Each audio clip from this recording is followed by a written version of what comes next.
Hi, and welcome back to the last module on our unit on Socratic logic. So last module, we focused on how to write syllogisms, just the basic premises of knowing the different terms, major, minor, and middle, working with your three propositions, and making sure that you're getting a good middle term that connects to minor and major terms to create a conclusion.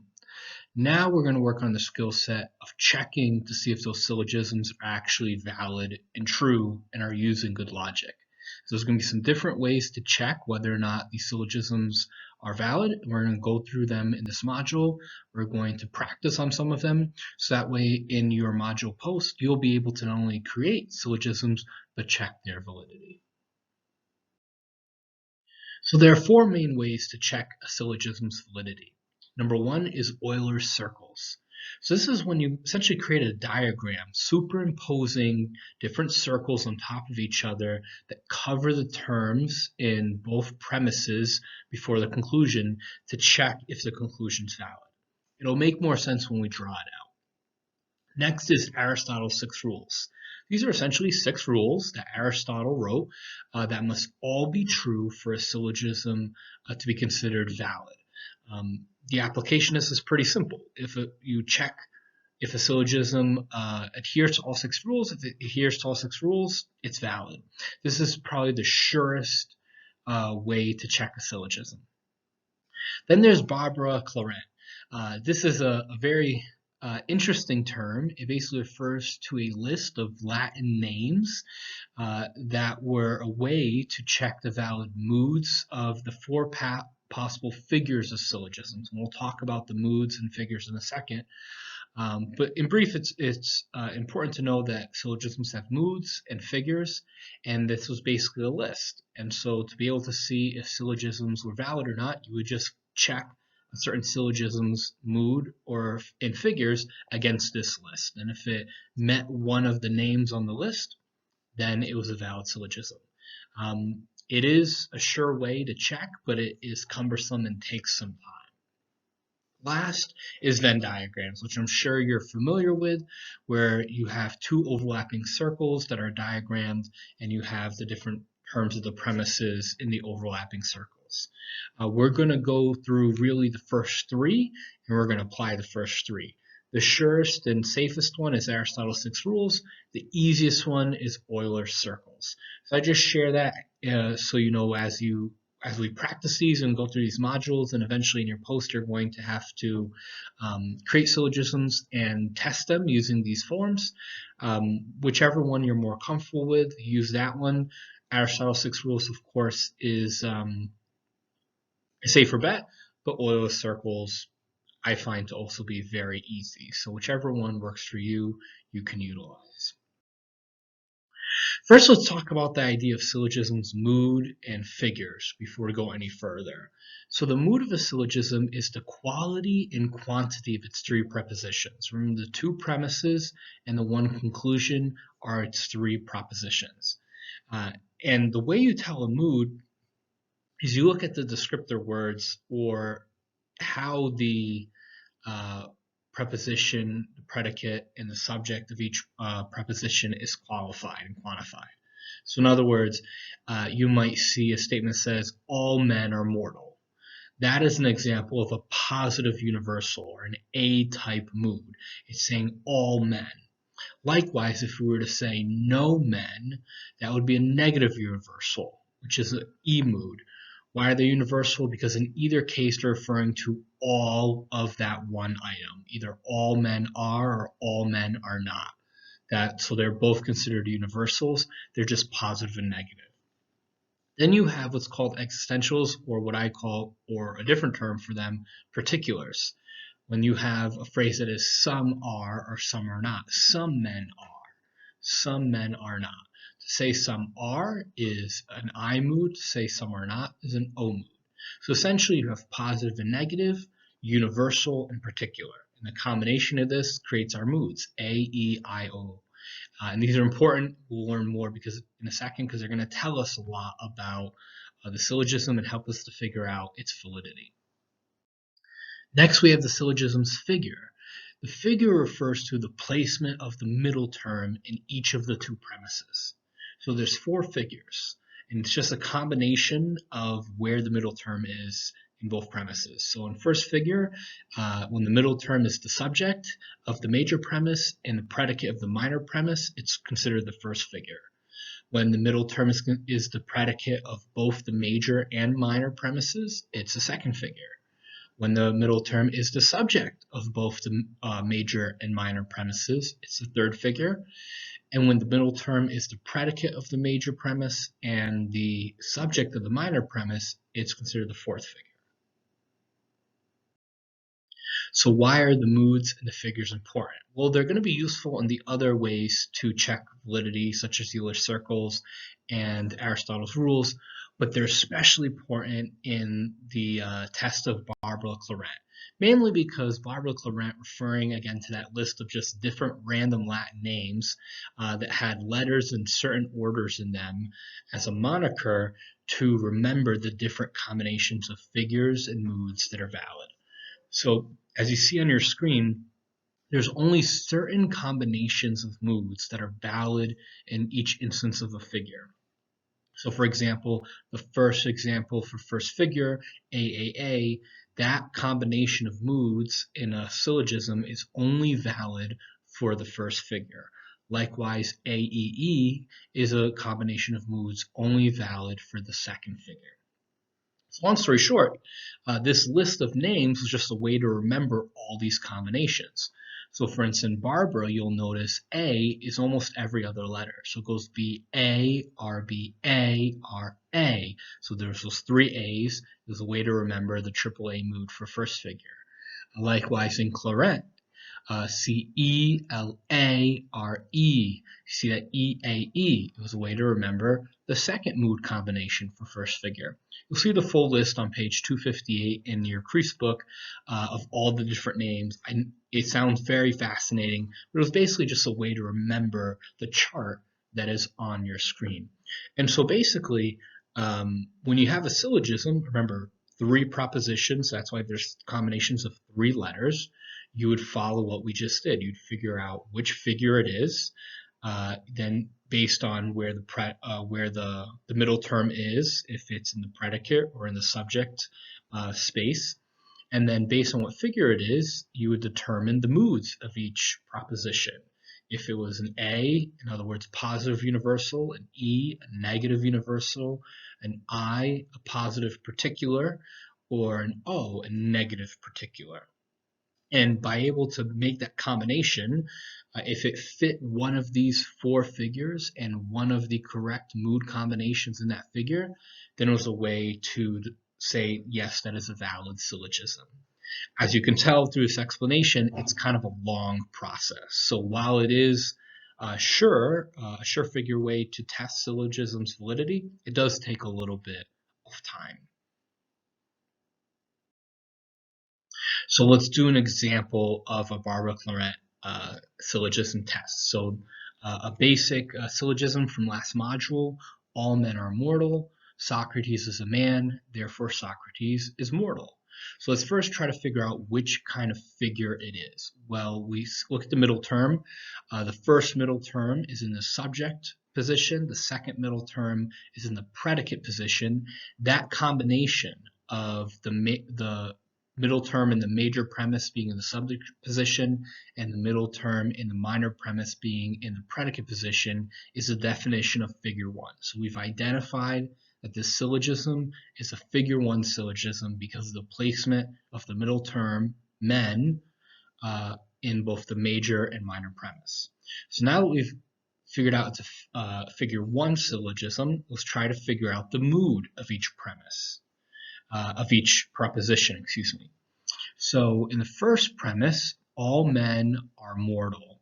That is a positive universal. So we see all men are. So it's referring to all the men. We can look at the verbs to double check on that. Are is plural. So all men are mortal. That is a universal positive. So that's an A. Minor premise, Socrates is a man. So this is positive because it's not saying is not. but it's particular to a man. It's particular to Socrates. So you can see how the verb is in the singular. And so this would be an I mood. It is a positive particular, positive existential. And so we look at the conclusion, therefore Socrates is mortal. So it's particular, this statement is particular to Socrates. There's no more, it's not particular to any man that ever was called Socrates, even though that technically would be true, but it's referring to the specific philosopher man Socrates. So as a result, that proposition is also a positive particular. So because of that, we have a positive universal, a positive particular, and a positive particular. That's an AII mood. AII is one of the valid moods on the figure 1, and so we can see that it's valid. It's figure 1, AII, it meets the Barber-Claret test. It's a valid syllogism. Let's try it with a different syllogism. So some fish have teeth. Whatever has teeth can bite you. Therefore, some fish can bite you. So again, let's try to first figure out the figure. So the middle term in the minor premise, which in this case the minor premise comes first, is in the predicate position. The middle term in the major premise is in the subject position. So this is a figure 4. And so let's look now and classify the moods. So in the first premise, in the minor premise, some fish have teeth. So it's referring to some fish. So that's a positive particular, because have, it's not have not, so it's a positive, it's have. And some fish, so this is particular to fish, to some fish, because it's a positive particular, that's an I mood. Major premise, next premise, whatever has teeth can bite you. So whatever has teeth, that's a universal. It's talking about anything that has teeth. Whatever has teeth can bite you. The can is positive. So that's a positive universal. That's an A mood. Therefore, some fish can bite you. So again, the some, that's particular.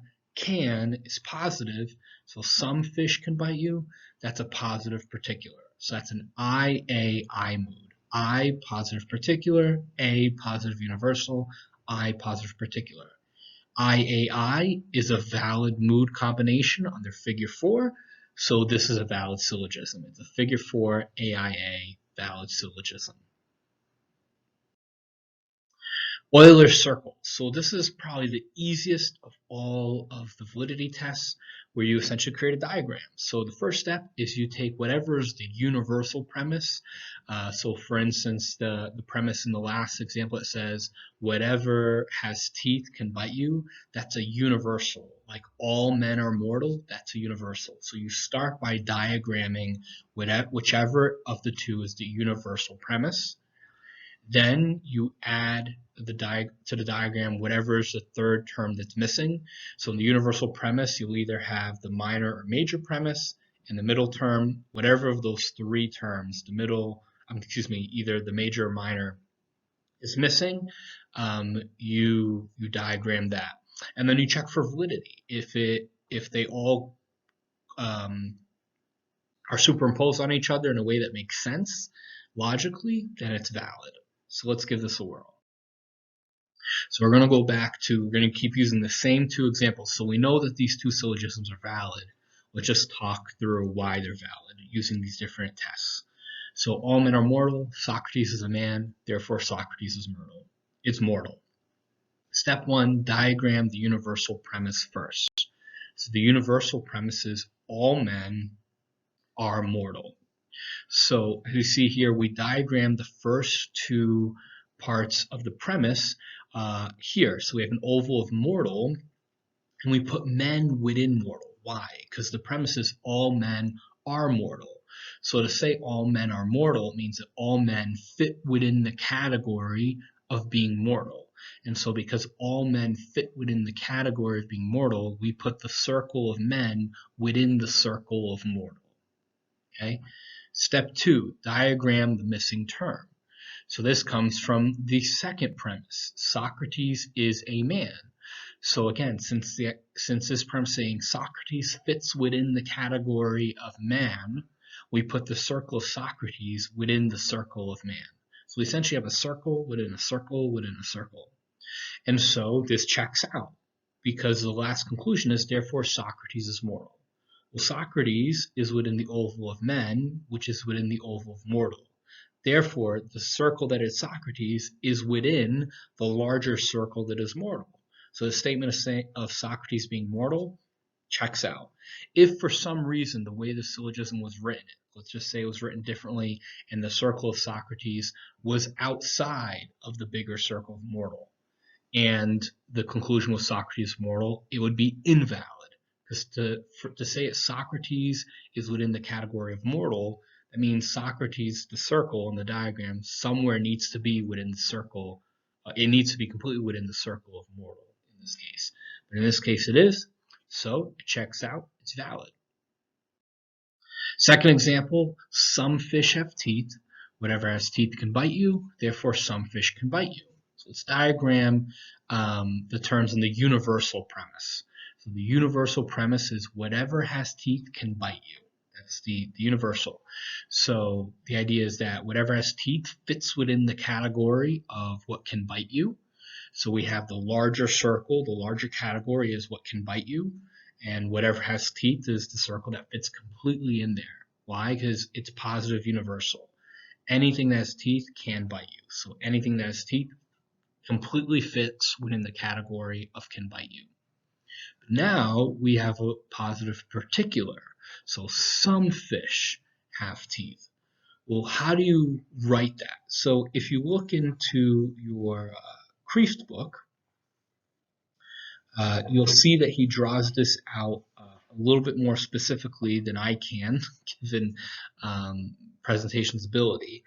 But on page 239, you'll see this exemplified. So because some of the fish do have teeth and some don't, you don't have a complete circle. You actually have a half moon or a half circle where part of the half circle, the closed end of the half circle, is within the circle it fits, the category it fits within, has teeth, and the open-ended piece is beyond whatever has teeth, and it's actually meant to be a dotted line whenever it's outside of the circle of whatever has teeth. And this is to show that some of the fish don't have teeth, because logically if some fish have teeth, then the other some fish don't have teeth. But we don't know how much of that fish has teeth and doesn't have teeth. So we leave it open-ended into can bite you. Because the some fish had to do with the category of have teeth. And since whatever has teeth can bite you fits within the can bite you, the some fish also fits entirely within the can bite you. So as a result, to say that some fish can bite you is true because some fish have teeth and whatever has teeth can bite you. So as you can see, since it all fits within the category of can bite you, that conclusion stands valid. So now we have Aristotle's 6 rules. This test is as simple as using these rules as a checklist. You go through a syllogism, and if it hits all 6 of these rules without exception, it's a surefire way of knowing that the syllogism is valid. So number 1, a syllogism must have 3 and only 3 terms: the major, the minor, and the middle terms. A syllogism must have 3 and only 3 propositions: the major premise, the minor premise, and the conclusion. The middle term must be distributed at least once. It means the middle term must be written as a universal at least once, at least in one of the premises. Think back to when we talk about the positive or negative universal versus the positive or negative particular. It has to be written as a universal at least once. No term that is undistributed in the premise may be distributed in the conclusion. So if a term is written as a particular or undistributed in the premise, you can't write it as a universal in the conclusion. No syllogism can have 2 negative premises. Remember from last module we began talking about this. At least one of the premises must be positive. Both premises can't be negative. If one premise is negative, the conclusion must be negative, and if the conclusion is negative, one premise must be negative. So essentially, You can't have two negatives. If you have at least one negative, the conclusion has to be negative. And if you're working from the back forward, so if you're starting from a conclusion and working way backwards, if the conclusion is written in the negative form, then at least one of your two premises has to be negative. So if it hits all 6 of these rules, it's a valid syllogism. So let's test our two examples of syllogisms rule by rule. So the first rule, if there are fewer than 3 terms, there is no middle term, so there has to be at least the 3 terms. So we see very clearly here, colored in green, yellow, and red. Yellow as our middle term, red as our major term, and green as our minor term. There are 3 terms, and only 3 terms in each of these premises. So we pass rule 1. Rule 2, they have to have 3 propositions. Again, very simple in this case. There's a major premise, a minor premise, and a conclusion. Both of these syllogisms doing great on both of these rules. Rule 3 and 4 is where it may get a little tricky. So the middle term must be distributed. In other words, must be written as a universal at least once. So it doesn't need to be distributed twice, as long as it is distributed in one of the 2 premises, you're good. Without a universal relation to the middle term, in other words, when you don't have the term distributed at least once, you wouldn't be able to have a conclusion. So there are 2 ways you can figure this out, and I've listed this on your screen. First is by this kind of chart. Universal propositions have distributed subjects. Particular propositions have undistributed subjects. So if you know if your proposition or the premise is universal or particular, then you know whether or not the subject is distributed or undistributed. Likewise, if you know if the proposition is negative or affirmative, you know if the predicates are distributed or undistributed. A negative proposition has a distributed predicate, an affirmative proposition has an undistributed predicate. Likewise, this is why, again, I said the moods are important in these other tests. If you know the moods of each proposition, here's a chart that'll let you know what is distributed and what's not distributed. So in an A, a universal positive mood, the subject is distributed, the predicate is undistributed. In an E, a universal negative mood, the subject is distributed and the predicate is distributed. In an I, a positive particular mood, both the subject and predicate are undistributed. In an O, negative particular mood, both the subject and predicate are the subject is undistributed, the predicate is distributed. And again, in the conclusion, you can't change whether or not the premise is distributed or undistributed. So you can't move from a particular assertion in a premise to a universal one. So I'll go and apply these 2 rules to these syllogisms. So in the first one about Socrates, all men are mortal. So remember, that's an A, it's a universal positive. And so if you look up at the chart, the subject, all men, is distributed because it's referring to all men. It's a universal. And again, if you look at the chart, the bullets above that, a universal proposition has a distributed subject. And that, it holds true. So the first premise is distributed. Doesn't matter about the second one. In this case, Socrates is a man. It's a particular, so it's undistributed. But at least one of the premises is distributed, so it passes rule number 3. Therefore, Socrates is immortal. Socrates is a man, and the minor premise is undistributed. In this conclusion, it remains undistributed, so we didn't change it, so it passes rule number 4. Look at the second example of the syllogism. Some fish have teeth. That's a particular, remember, some fish. And so that's undistributed. But if we look at the second premise, whatever has teeth can bite you, that's a positive universal. That's an A mood that's distributed. So again, we just need one of the premises to be distributed. They are, so that passes rule number 3. And then rule number 4, we look at the conclusion. Some fish can bite you. It's written the same way as in the premises. Some fish is particular in the minor premise. Some fish is particular in the conclusion. So it passes rule number 4. There was no change. The last two rules are concerning the negative propositions. So remember, you cannot have two negative premises. At least one of the premises must be in the affirmative or positive. And if there is a negative premise, then the conclusion has to be negative. So likewise, if you're given a negative conclusion or a conclusion written in the negative form, then you know when you go to make your syllogism that one of your premises has to be positive, one has to be negative.